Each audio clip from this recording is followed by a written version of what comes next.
Okay. So,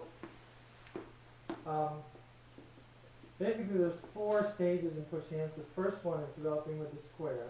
So if Alan pushes on my shoulder, I respond with my opposite hand. So we've created a square now between our arms. Beautiful look down from above.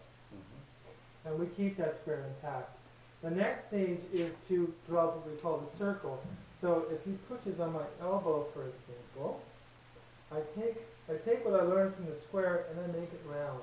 So now I'm making a horizontal circle if you're looking down from below. So if I push this way, we go yeah, this we way. both turn with that circle. Push this way. So where the circle is incomplete in your opponent is where you get to push him out. So anywhere that circle isn't connected and integrated, this is going to be a problem for him. Or me, depending on And where it's not. basically that's posited on where the hip gaps. Yes. So the hips and the feet, so this depends really upon syncing. So the more you sync when you're doing the rotation, the more you're going to have space to keep the circle integrated. So the syncing integrates the circles. And it might be good for me to make some glaring mistakes Yeah. for them to see. So let's do some of that. If he, example, he starts to move in a square fashion, which he pushes too much, let's say, with his left arm. I just make that circular. So I take his line and make it a circle, and he goes out. Now I'm going to show them the force like this. Yeah. And you just keep it going. Yeah, and just keep it circular. All So you're just taking the edges out of the square. So again, you just keep it round. So that's the second stage, is the circle. And this circle can change then its vector or its angle. Its angle. So now the circle can kind of rotate diagonally. It can actually turn any way you want. But we're going to look at a diagonal because it's more obvious. And you might be able to see it. So if he pushes kind of under with his right hand and lifts up with his left, now I've taken the circle and made it a sphere. See that? So I've taken the circle, instead of just kept it on one plane, now I can change the plane any way I want. Well, I think it's easy to pick up visually if I give a little mime here and show Yeah. them this thing. Yeah. I'm pushing through there. So I just If this comes up, I'm dead meat. Exactly. Because you're using your thumb and you've got my joint. Right. But remember, I'm not really trying to push too hard. What I'm trying to do is use the force he gave me. So if he pushes with this hand, and then I just use that same vector of force. I just take it to its natural extreme, which is on the circle. And you do that without the hip joint sticking out. No. Keep those thighs down. Yes. Stretching the whole time. Just feel everything turning is one turn. Don't feel like there's this.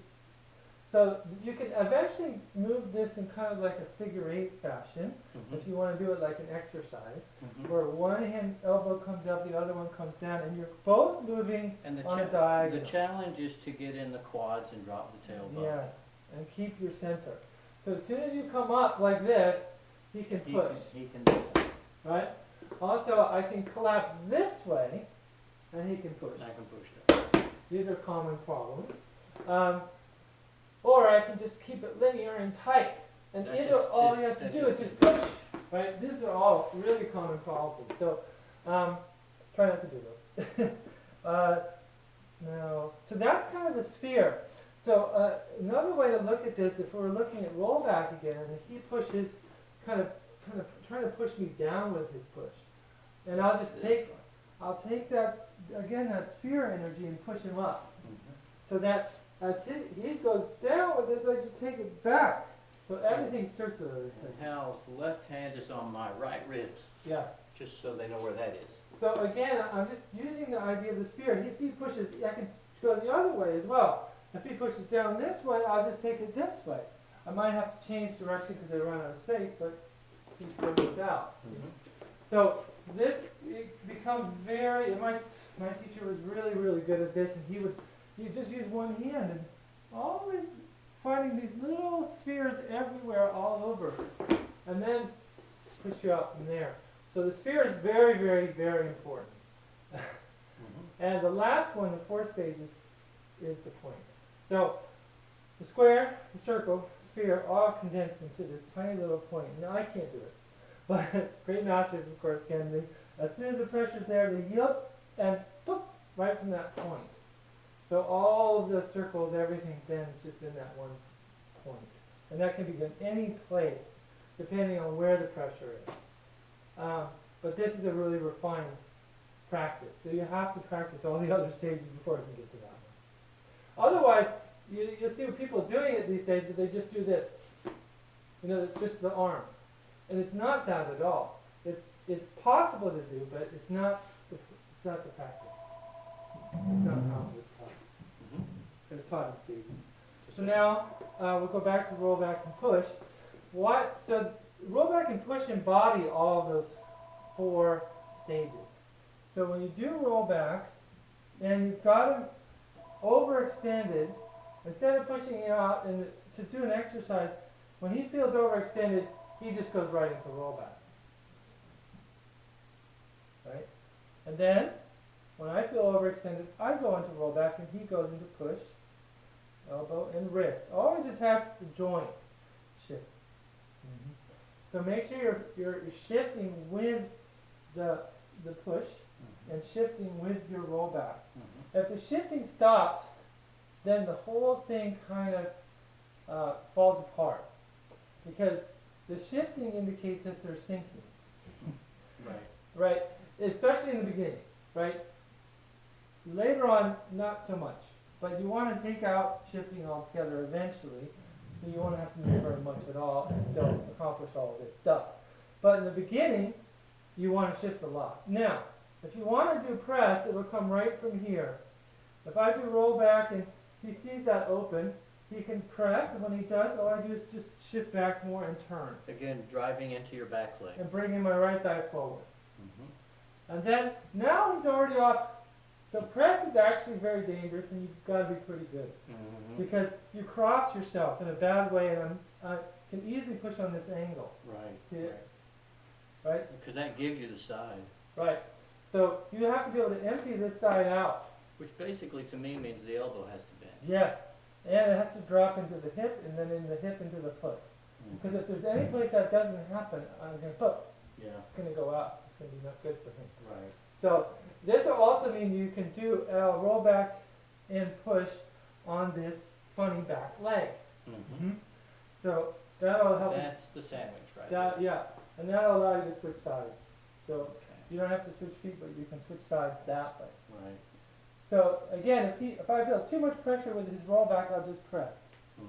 Because I'll have invested in it. Yeah, he's got too much there. So in fact, the harder I do this, the easier it is for me yeah, to press. We'll do 3. Yeah. 1. Yeah. So remember, whenever you're pushing and rolling back, roll back has to have yield in it, and push has to have yield in it, and roll back has to have push in it. So they have to be balanced that way. So if he's got too much push in his roll back, right, then I'll use my press. If he's got too little push in his roll back, I'll just push it. Because there's nothing. There's nothing there, right? So it has to be balanced, yielding and pushing. And then, let's do the other side. Yes. Just do that, what you just talked about. So when I push, Okay, no pressure. no pressure, No I can just go pressure. straight into the chest. And too much pressure. Too much pressure, I just use it against him, or I can press. So I've got to find that middle ground. The middle ground, exactly. So there's just enough there to maintain the Exactly. reeling silk. And keep the shape of rollback. So if the shape has to twist or change too much, then it's not going to work, function as rollback. You're going to have to do something else, is what I'm saying. So I can't, for example, my left arm can't do this. If it contacts your body, Yeah, then I push. yes. Right. But if I can if invest you, in... if you can sucker me in. Yeah, sucker him into it. But I always leave a little space by just keeping this left arm. This is bump. This is ward off. So ward off isn't like that. Ward off isn't like this. It's both. It's got a little play in there. It's a little But springy. it's springy, but it's soft at the same It's time. springy and he's still withdrawing it. Yes. He's not just he's withdrawing it, but it's like a bit like pushing on a hydraulic piston. Yeah. It gives, but it gives with pressure. Right. And so I'm just listening to his pressure come in, and then I turn when it's overdone. Now, if he's able to respond to my rollback by just turning his hand up, he can press now. This way. Yeah. And I can again respond to his rollback, his press, and notice I can attach it to the elbow, so I've got a nice lock here. Which is also another rollback. Another rollback, yeah. Right? And I can actually, you'll see this a lot where they'll just come right on top and press here in response to that. Because there's nowhere else it can go, right? Well, there's a lot you can do, but for well, now, you can, well, yeah. you can advance in, actually. Yeah. That's a nice advantage. So then we stay on one leg, and he can do rollback on the one leg, and then press, and then I'll do rollback on my leg. And we can go back, roll back, and press this way. And then when you're ready, you can go into push. So eventually, these are kind of robotic, you know. They're just places. But they're actually, you're learning the most difficult places. Yes. And then you throw them out, right? Yeah. All right. Is that one section? I think so. It's a little short, but it'll work. Now Yeah. just do Dalu. Yeah. This is moving step though. This is good. What I like is you're addressing the issues. There's a lot. So next is moving step. And I've simplified this. There's many ways to do a moving step push hand. But I'm just going to do roll back and push because that's what we're doing. And I was told to do it every 3 rollbacks and push. So come on now. So we're going to do, in the beginning, it's just keep it very rote. And just so you learn how it works. Left it forward. So he's going to push. Let's move over here a little bit. Yeah. He's going to push. I do roll back. We're going to do that 3 times. 1. And just get this seesaw effect, I call it. You just want to keep this. This is a nice way to start your practice. If you're pushing with someone for the first time, try to get this to happen because you can both relax a little bit instead of being all freaked out. At the 3rd time, when he feels this push, he's going to step back with his front foot, which is his left, and that brings my foot forward. And then we go back to, and so we switch sides. When he step back, we switch sides. You don't have to, but you can. Look at it as leg training too. Yeah. So now you're just listening for the point where that push is too overextended. So like we were doing with rollback, and then say your rollback just isn't going to work, he's too hard and too fast. So if you can listen for that, at that moment, you step back. Yeah. Right? Because some guys will come in and they'll just barrel through you. Just slam. So step back. It's okay to step back. Remember, the static push hands was to develop the ability to interpret the attack in moving push hands. Right. But a lot of people don't look at it that way. Yeah. Just step back about 2 steps. Stand the camera. So you do about 3 times. Now Alan's going to come forward. So what I'm going to do is listen for his push. When it gets a little bit tight, okay, I just step back. And then I start pushing on this. And then I just can lift up my backhand. Now I'm backhand. And that gives him a nice push. 2, 3. And again, I listen for that. Okay. And so instead of meeting his pressure with pressure, I step back. Right? So that way I keep the principle. Now I'm going to come forward and just go back. And really, the whole point is to find that point at which his attack is going deeper than you normally anticipate. Or faster or harder. So if I come in, oh boy. See? So that, this is how the training goes. And I encourage you to try to stay light, even though you can play it. Even though you're doing moving steps, try to stay light. Just be clear about the push, right? But don't get too heavy and aggressive with it, because it doesn't help either one of you progress. It just makes the whole thing a lot longer. And after you do the calculated push of, say, every 3 passes, you push, then just leave it to a random chance. Yes. Then you have to feel. Yes. Then you kind of close this randomness, and you just try to feel the angle. Close the gap. Yeah. Imagine you're closing your eyes to this random business, and you're really just listening with the whole body and listening for something changing. Something will change in the angle. This is a nice way to telegraph a little bit for them. Instead of changing the pressure, change the angle of your push. So if Alan tries to push on this shoulder, for example, okay, I'll use that. You have to lift it a little bit. Yeah. You have to let it go. I'll just follow the circle where it needs to go. And then we can keep going like that. So, again, it doesn't seem very sophisticated at first, but with practice it becomes a lot more sophisticated. And you can also do this transition here at rollback. So if he pushes too hard, straight? Yeah, straight push. I can use this rollback to step back as well. Right. So it'll keep, if you roll back, you got it up too late, or if you didn't get it in the right spot, or you tried to get it, but you just couldn't get it, step. Okay? And this is how, makes a lot more sense than trying to stand there sometimes and shove each other. But try to listen. Try to feel the pressure change. You want to train to feel the pressure so you'll know when to move your foot. Yes. Now obviously one idea is, well hell, I'll just always move my foot like a lot of martial arts. But the idea of this is to perfect skills that require you not move your foot. Yeah. Sometimes you can't move your foot for some reason. Or you're in a small tight space. Small tight space. Right? Or they're just really good at moving their feet. Sometimes you don't have to move, they'll move for you. Okay, so the next stage is Dalu. Okay, going up break.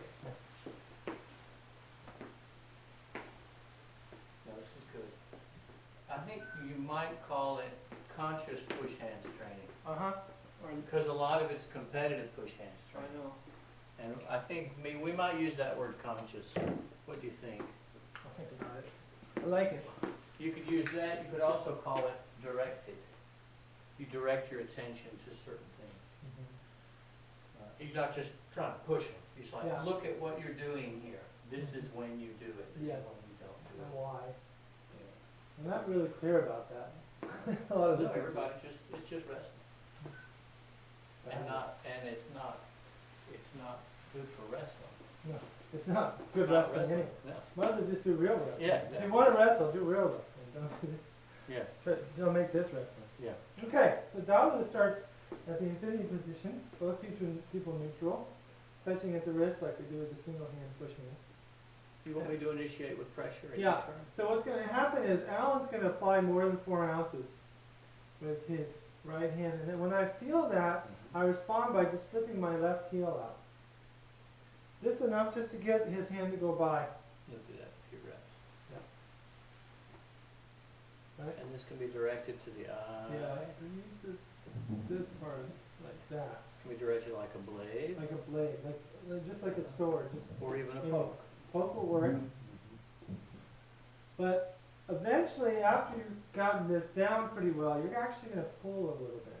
Give him a little tug. And that brings his left foot up. Try it. So you're trying to get him off balance with a little pull. This is called sock. Yeah. So the person trying to strike here, which is Alan, he should completely commit to that. And it just changed all of the angles just changed right when he commits to that. And it really forces me to step out at the proper moment. And gets me in the best place, and him in the best place for shoulder. So he's going to bring his right shoulder into my sternum. By stepping and bringing his foot up. As soon as I see his foot move, I move my foot. So as soon as his foot comes in, mine goes back. So this is part of that listening. And my step is between his feet. He steps between my feet, and he uses that pull I did, that sigh, to bring in his shoulder. So he rounds his arm and throws the shoulder in. Now, to respond to that, I have to change. I have to use roll back to negate or adhere to his push. At that moment, I push his shoulder offline, away from his knee. Go ahead and do it now. Wow. See? And that will push him out. But hopefully he can recover that by just dropping his right elbow. And yep, at that moment, he starts to go back, and I bring my foot up. Now, you can touch at the elbow.